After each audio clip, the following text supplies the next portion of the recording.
The only other thing that I was going to mention was Sherlock, which has been a show that I have loved since it started.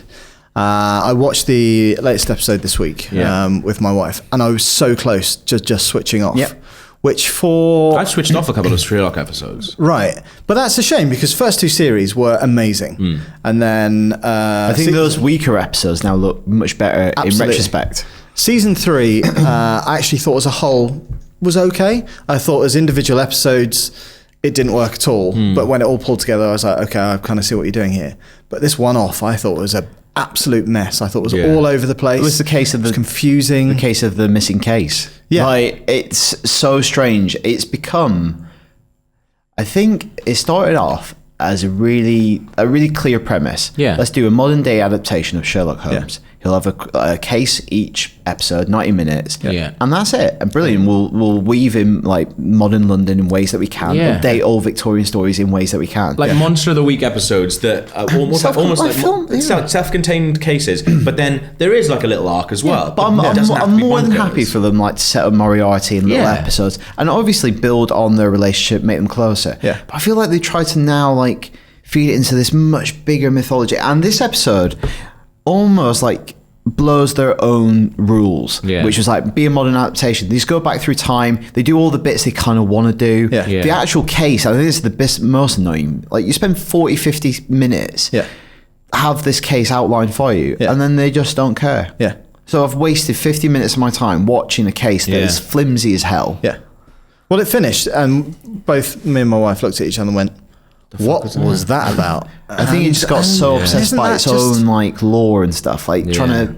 Nothing happens in it. No, it's actually a pointless episode. Yeah, you get to the end and you go, nothing actually happened of note. Yeah. The mission. I would have been happy. Just don't try and tie it in like Inception style. Yeah, just have it. Have it as a 90-minute one-off Victorian setting. I'll just go with you for 90 minutes. Yeah, exactly. Yeah. I'm so there, and just do a really good spooky supernatural mystery that turns out to have a real life like very brilliant resolution. Yeah. But the resolution that all suffragettes or women are murderers, which is weird. Yeah. The whole thing was weird. Like when it turned out, like all the way through, they were like, there's like they dropped like the mention of the suffragettes and the women's right to vote, and it turns out that all the murders throughout the episode are being conducted by women, part of the secret cabal. Yeah. So what's the message there? Are all suffragettes killers? Yeah.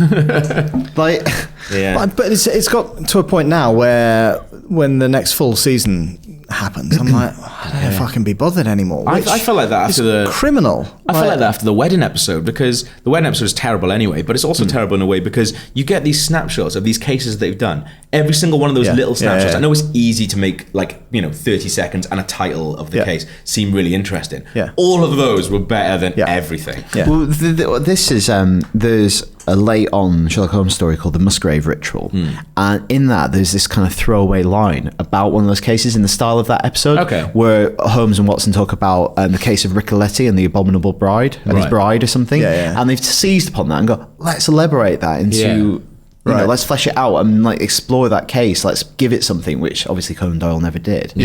And they just blow it.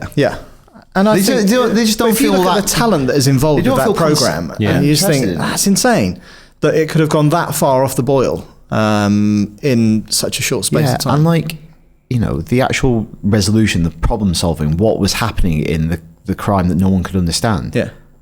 Pretty obvious. Like, oh, right. You watch this and go, is that it?